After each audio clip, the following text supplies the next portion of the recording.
Hello, everybody, and welcome. I'm James Henderson, president of the Florida Speakers Association, and I am just thrilled today. I'm thrilled to be able to sit down with past president of Florida Speakers Association, Allison Blankenship. And we're going to be doing this. It's going to be not really a series, but we're going to be talking to a number of our members so that we can start shine a spotlight on those members, and you can get to know them a little bit better. And then you have somebody that you can reach out to with similar interests and similar things that are going on. Allison, how are you today?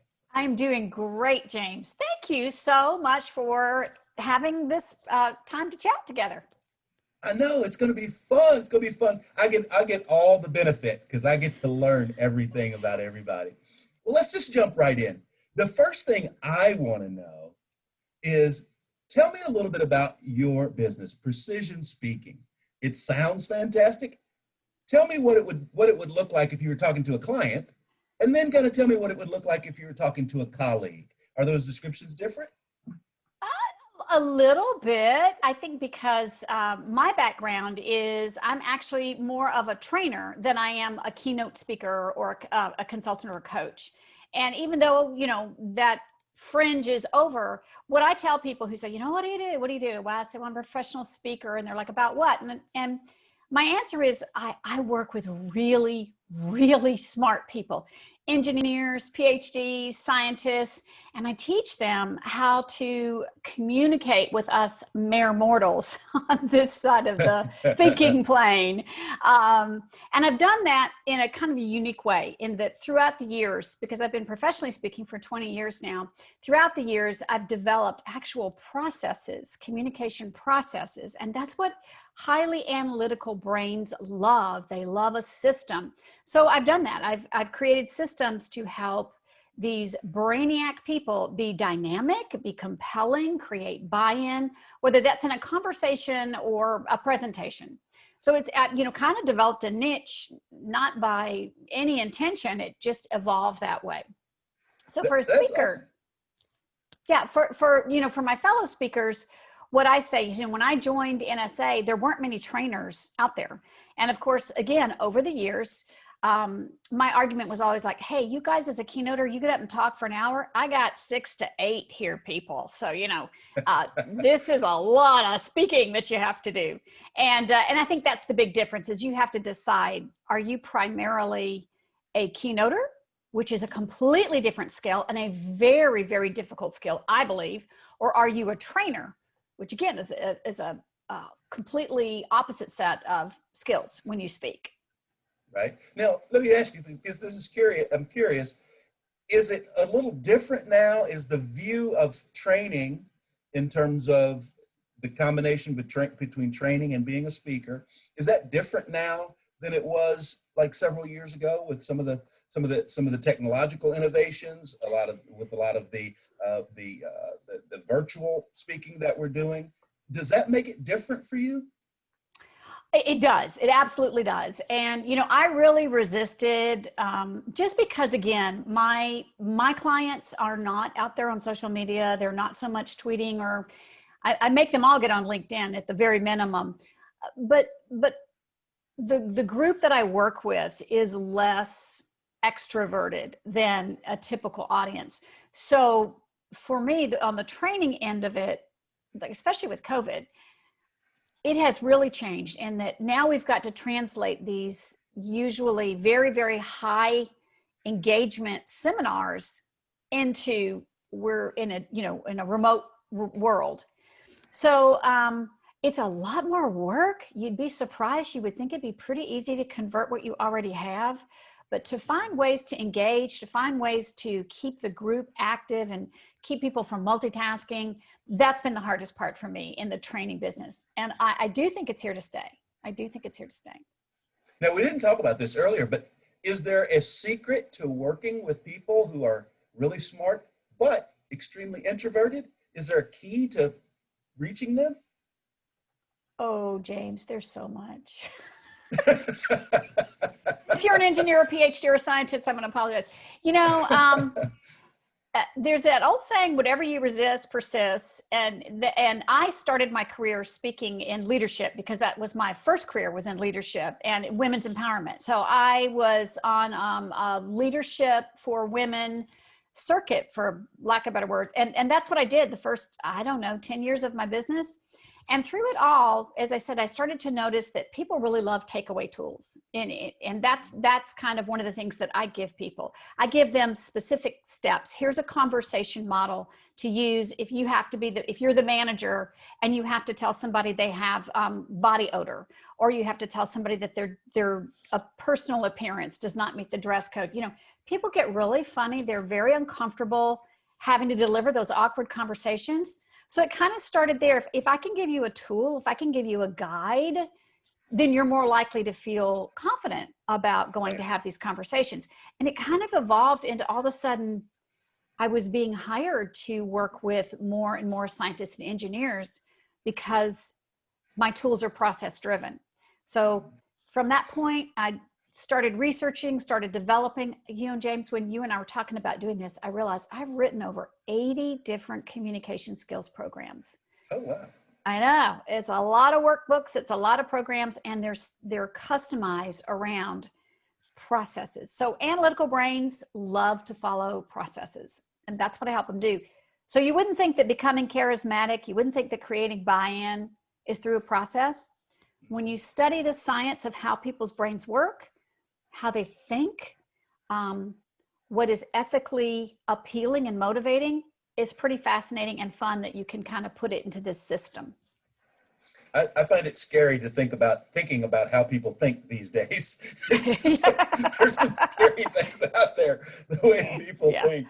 But well, tell me a little bit about the culture of your business. I mean, do you work alone? Do you have a team? How do you do it? Tell me about the culture and what's the overriding principles that you work by, Allison? You know, originally I wanted to have a full-on team. I wanted to build a cadre of trainers and do it all. And there's some days I wish I had done that. On the other hand, at the time I was starting my business, I had 2 young children. I'm looking at college educations. I was like, I don't know that I want to be responsible for somebody else's paycheck. So I do work solo, except that I recommend a ton of speakers for my clients. And that kind of goes back to the overriding principle. One of the things that I decided early on is I don't want to be that consultant that's there for 20 years. I want to make my clients powerful and independent. And if they have a situation where they need me or I can help them or they get new people, love to do that. And it's really funny, James, because it kind of backfired on me in that by me saying, I don't want you to be dependent on me, created a level of trust. And so I would come in, do a program, and they go, oh, we love you. We want you to work. We want you to do this program for this division of the company. And before I knew it, the majority of my clients, we've been working together 10, 15 years. Wow. Yeah. And because it's all about credibility. I don't work with them constantly, but you know, they'll call me. I'm first on their list when they have a situation that arises that needs help or development. So it's really kind of fun when you tell people, I'm here for you. I want to train you to where you can do this on your own and you don't need me anymore. That kind of blows their minds. They're like, So that's my overriding principle. So as I said, oftentimes because they like our other programs, they will come to me and say, hey, can you teach this? And I'm like, it's not really what I do. And they're like, but we want you to do it. I'm like, it's not really what I do. And so then I'll turn around and I'll recommend an FSA friend or another colleague. And I've had really good results with that. Yeah. It's nice to be wanted, right? I just think it's a trust that they know they're going to get a tangible product. They feel good about the outcome. Yeah. But thank you. Yes. Right. So tell me, so it's been a while since you were president of FSA. Mm-hmm. And so you popped back up on the radar and I said, we have to get Allison involved. So tell us a little bit about your background and with FSA and how that came to be and how you came to get involved and why you got involved. Well, you know, this is interesting because, James, you and I have some overlaps in our hospitality background, which I love. I still love the hospitality business. My husband, Larry, is still in the business. My first job out of college was a management trainee. I worked in human resources and, on the track to become a manager. And our boss made us attend Toastmasters. And he said, if you can't speak, you can't lead people. And I thought, that's fascinating. So right out of school, I was involved with Toastmasters, which is wonderful for structure development and learning, how to speak, have great stage presence. And then I went into a career that involved, I actually produced training videotapes for a major retailer and went into special events and eventually public relations. And I spent, a long time in public relations, had an award-winning career, most recently with the Ritz-Carlton Hotel Company. And when it was time to start my own business, it was just natural to look for an organization that would help me kind of learn the ropes, if you will. So I joined NSA first because it was the National Speakers Association. And they said, oh, we have a chapter in Fort Lauderdale. And I live in Naples. And I thought, okay, we'll try this. So that was 1996, I think, was my first year. Randy Gage was the president of FSA. And by 2001, I was president, so committed. You have to be careful when you raise your hand in this organization. True. That is very true. This is an example. But you have to get, James, but here's the difference. You have to get involved. And Yes. what I love, Yes. as I said, I haven't been able to be as involved in these last years. I've been working with family obligations and so, I'm in a different stage in my personal life and professional life. But I'll say this, things like the Speakers Academy, being president of FSA, once you're involved, it just takes your whole level of thinking and your business to a much higher level. And that's what I love about FSA. I always get a spark. I get a creative idea. I always walk away from our meetings with something tangible that I can use. Right. And on top of that, the big thing is we're always rubbing shoulders with these incredibly smart, incredibly creative, incredibly talented people. And you're around those people all the time, and it just gets your juices flowing. And you start thinking like I talk with Jean Maroney like all the time. Oh. And you talk about scientists and people that are like really, she's from MIT, for Christ's sakes. She's a brainiac. Yes. Yeah. So not that I pick up any of the brainiac from her, but you get this creativity from these really smart people, and it just, if nothing else, it just keeps your mind moving. Yes. In the thought that there are always these great possibilities on the horizon. And right? That's really important too, because there are, as many speakers as there are that many ways to be successful. And so I love hearing, other people's experiences. One of my favorite interviews was Gail Carson, whom I've known for years. But even in that interview, I learned so much more about Gail. She's an amazing woman. And you just see so many different venues, if you will, ways to have a business, run a business, what worked for other people, what didn't work for other people. And that's just so powerful. Yeah. Having said that, coming through that, and you've been successful, and you've been involved in FSA, you've been involved in NSA. If I'm an aspiring speaker, I'm someone who wants to come and learn what it's like to not to speak, like we talked about for Toastmasters, but I want to learn what it's like to build a business of speaking. What's one or maybe a couple pieces of advice that are bedrock pieces of advice that you would give that person? Wow. That's a tough one. Well, as I just said, there are so many different ways to be successful in this business. And so one of the things I think is human nature, and it's very hard not to do, and that is to compare yourself to other speakers, particularly when you start out. I have seen over the course of 20 plus years of being a professional speaker, I have seen really, really talented, great speakers never get off the ground. And I have seen, what I would consider an average or okay speaker make millions of dollars. So one of the things we need to understand as a speaker early on is it's not being the best speaker. It's not being the smartest speaker. It's really understanding what your message is and who, this is important, who will pay for that message. Because, we've all got topics that we're passionate about. The question is someone willing to pay you to hear more about that subject or topic? So I think it was Teddy Roosevelt who said, comparison is the thief of joy, right? Oh, nice. And that's a very accurate statement, because again, it's human nature to want to compare yourself or say, oh, I can do that, or, well, I do that better than he or she does. And that's really not what it's about. It's about being crystal clear on who's willing to pay for your message. And if you can't find anybody who's willing to pay for that message, then you haven't clarified the message, or it's not time for that topic. And I think that's a biggie, is that sometimes you might be ahead of the ball game or you might be behind the ball game. And eventually that topic will have its day.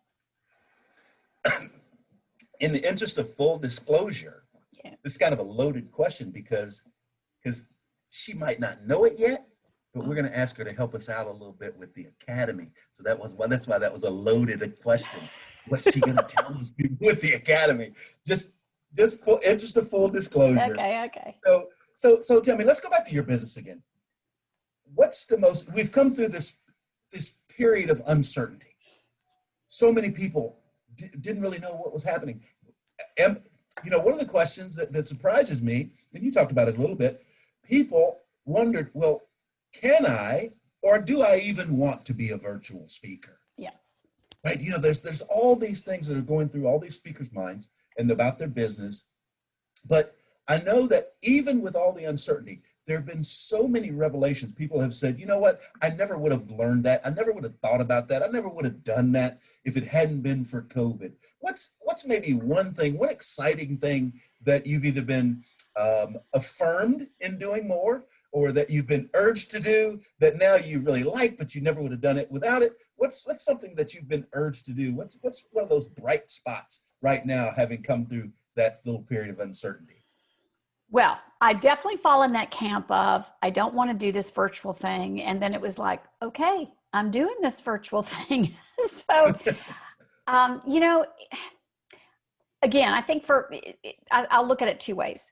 I really, initially when COVID happened, I can tell you the day I realized that COVID was a problem. I was speaking in Atlanta. I flew back, from Atlanta to Naples. And I said to my husband, I think things are going to be tough for a while.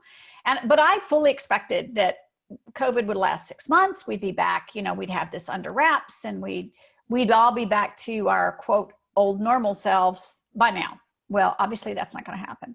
And what I'm hearing from my clients is it's not going to happen. Possibly most of our clients are saying our target is summer of 2021. So that tells me a lot of things. It tells me that basically virtual presentations, I'm just going to lump that in together, they're here to stay. And I think most of us as speakers will end up having some type of a hybrid model, probably. I think for trainers, it might be a little bit easier, trainers, coaches, consultants, in that typically our groups are smaller.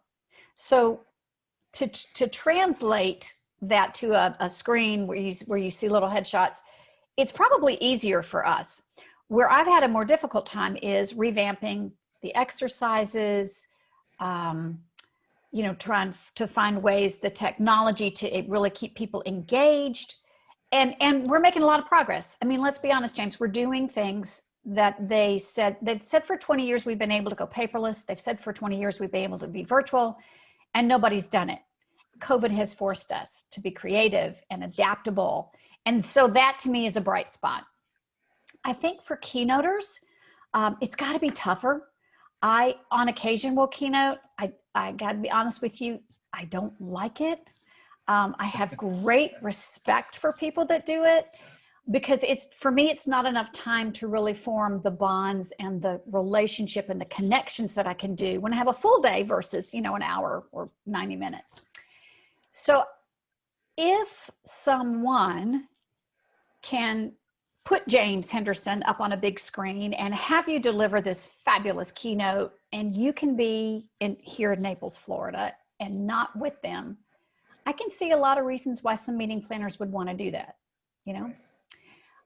I think for the speaker, for the keynoter, that's got to be tough. If you've got a ballroom of 100, 400 people, 1,000 people, and you just don't have that same energy exchange.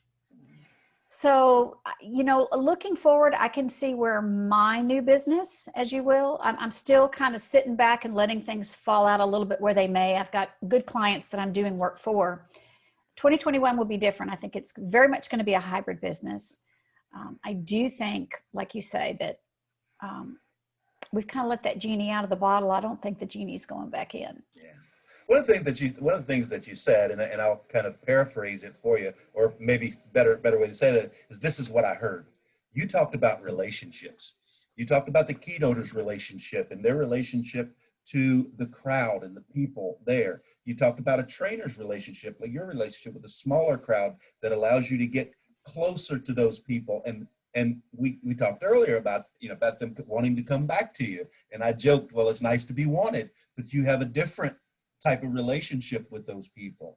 So, in the end result, whether you're a keynoter, whether you're a trainer, whether you speak to large groups or small groups, it's still about building that relationship. So would that be a fair assessment, what I heard you say? That's a wonderful, thank you for doing such a great job. Yes, it is. This whole business is about relationships, and every business is about people. And having those relationships in these uncertain times. I mean, that, for lack of a better word, a lot of positives I think will come out of COVID. I'm a glasses half full kind of person. What I see is I see families spending more time together, which is great. I see families like in my neighborhood. I see families out walking and in their front yards or backyards, and so I love that part of it. It has, as we said, forced us to be creative and adaptable, to accomplish goals that before we thought were unattainable, and yet here we are. Right. And I hope this will come to be. I hope that given the way we're having to work, given the way we're seeing the world and the way the disease is affecting the entire world, I think it's forcing us to come to grips with some of the less pleasant side of life, right? Yes. That things that exist. Yes. And by being transparent and having honest conversations, that's what I get excited about, that maybe this is forcing us to really address issues that have been there for a long time, but it was easy to kind of just ignore, let them go by. Right. So that's what I hope will be our takeaway from COVID, that will come out stronger, that will come out united, that will come out more honest, and really able to build a better relationship with each other. Let's talk about you. All right.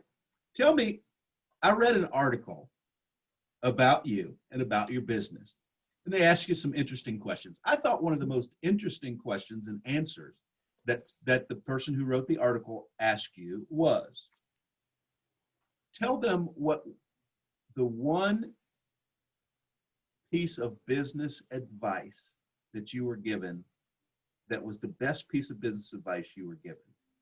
And your answer was awesome. Okay, now I'm going to have to go check what that was, James. You want to remind me? I do. I may even quote you. Okay. That piece of business advice.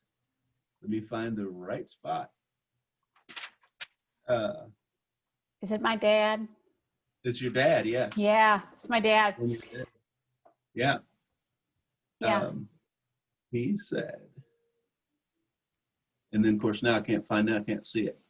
He told me when I was leaving, when I graduated from college, and yes. he said, honey, you should worry about the things you can control And if you Absolutely. can't control it, you have to let it go. And I said, why didn't you tell me this when I was 14? And it would have saved me a lot of heartache, Dad. And he was like, nope, because you wouldn't have listened. But Yeah. it's really How great good are advice. you at that now? Some days better than others.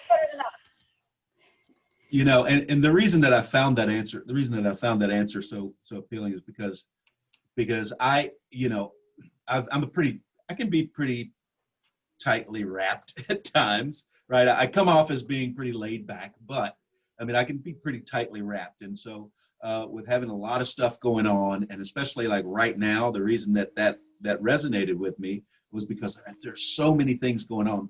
And if I could tell you the amount of times in the last couple of weeks that I've told someone, look, no one's going to die from it. It's not arms and legs. We'll get back to it. It's not that serious. I can't control it anyway. Mm-hmm. So I can't control it anyway. So why even waste the energy? Why even spend the bandwidth trying to deal with it? And, you know, as a speaker, you know, and I kind of relate this to the restaurant business, to the hospitality industry, because quite frankly, you know, as an independent, I am the producer. I produce the product. I market the product. I service the product. I deliver the product. I do PR on the product. So I'm doing everything. So as a speaker, especially a young speaker, an aspiring speaker, sometimes we give them all of these things to worry about. Oh, you got to get your marketing right. You got to talk to the right people. You got to do it. Yeah. Focus on the things that you can control now, Mm-hmm. which again, kind of go back to one of the things that you said earlier, which was make sure that you have the right keynote or the right training or the right speech for the right people, Mm-hmm. for those people who are willing to pay for it. And that really all goes back to control what you can control. And then once you get that under control, there will always be something else that you can then get in control. Absolutely. Right? And you know, that has, it's so funny that I'm so happy that resonated with you. That would make my dad very happy. My husband and I were just discussing this the other day with a different situation. And I said that to him. I said, you know, there is nothing that you or I can do that will impact this, that will influence this, that will change this. So my exact words were, I'm not giving this project any more of my time and attention, because I'd rather put it, as you just said, where it can go and where it can be of value. And one of the messages that I learned from Julie Morgenstern, who's a dear friend, and I actually, transparency, I actually am she has 3 trainers nationwide, and I'm one of them.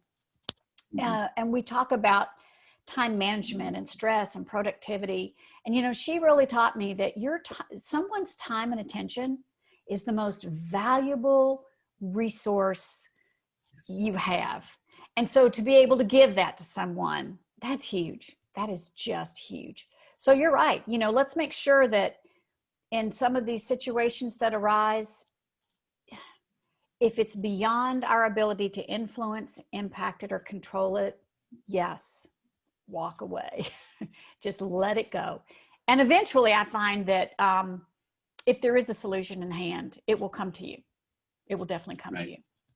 Right. Absolutely. So here's what we're gonna do. We're gonna kind of bring this to an end a little bit, but I want to have some fun. Okay. Tell us, your buddies at FSA, and some of them at NSA are going to see it. Tell us something about Allison that maybe we didn't know, something interesting, a fun fact, something that's that's different. I mean, do you wear party hats? Do you dress up for dinner every day? Tell us something fun about you. Well, I am the big cat lady. I'm a cat freak. Love cats. I will be the crazy cat woman once my husband dies. I've already promised him that. Totally gonna do it. I have leopard carpet in my house. That's how much I love cats. I only have one at the time because I'm only allowed 2, but we're working on that one. You're only there is a rule in the house that Yeah, allows you a number. It's a cat, yeah. But you know, I think something that people would be surprised to know, and this kind of goes back to that comparing thing.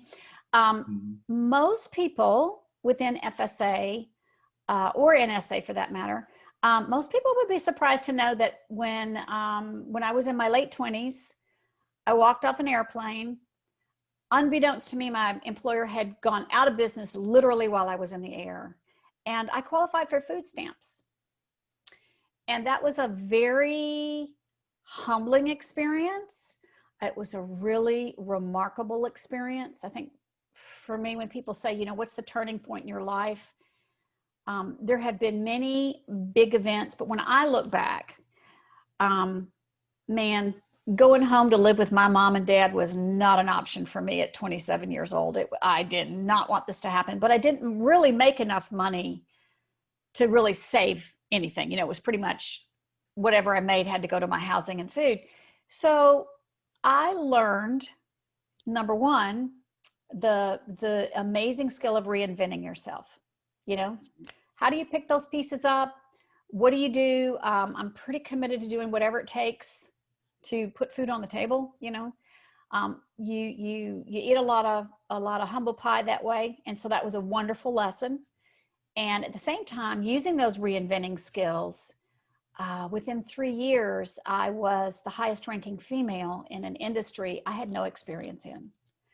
So yeah, it's that gift. I look at it, and when I took away, I mean, because it was hard. I mean, there were more than one night where I did not know where my next meal was coming from the next, you know, for the following day. Very unexpected place for me because I did not grow up in those kind of circumstances. So to find myself there without any control over it was pretty tough. But I also learned, James, the power of the difference between falling and failing. And that was a tumble. Wasn't my fault. It still impacted me in the same way. And yet I learned that I could fall and not fail. So that's you know, people look at me and they go, oh, you've never had to worry. I'm like, you know, this is where we all have a story. And it reminds me of the saying that most people fail their way to success. And for me, it was powerful in that it made me a little fearless, not in taking risks, you know, hey, let's go try this. But it's like, you know what, what's the worst thing that could happen? I've already qualified for food stamps. How much worse can it be? So yeah, that was a little bit of an empowerment, but I don't talk about it much. I haven't talked about it much. So that would probably be the one thing. That, or come to my house one day and you're going to find an African serval meeting you at the front door.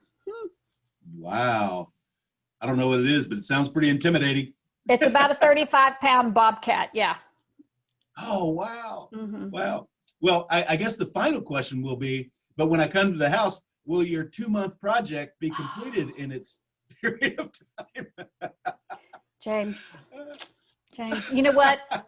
I love to, you know, I love to design. Actually, my husband and I, Larry, we love to build. We have built 4 houses. We have gutted 2. So we are serial builders.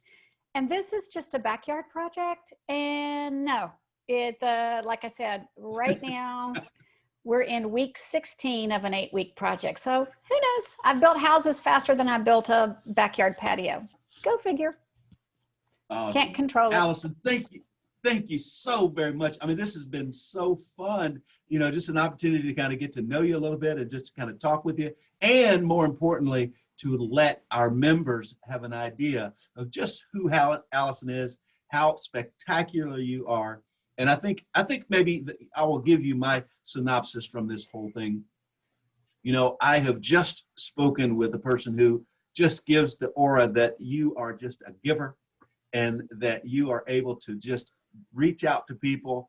And if anybody is out there and you want to reach out, that's what FSA is about. And that's one of the reasons why we're getting to know one another, so that we can lean on each other, we can talk to one another, and we can find out about what's happening. So Allison, I just want to thank you once again. And I did tell you, I said, you'd be my first victim. It wasn't half that bad, was it? No. Thank you Awesome. so much, James. Thank you. And I'm so excited about your presidency. So I'm on board, and I look forward to hearing from other FSA members in ways that we can Awesome. support you. Thank you. Guys, we'll see you very, very soon with another Speaker Spotlight. FSA, take care. All right.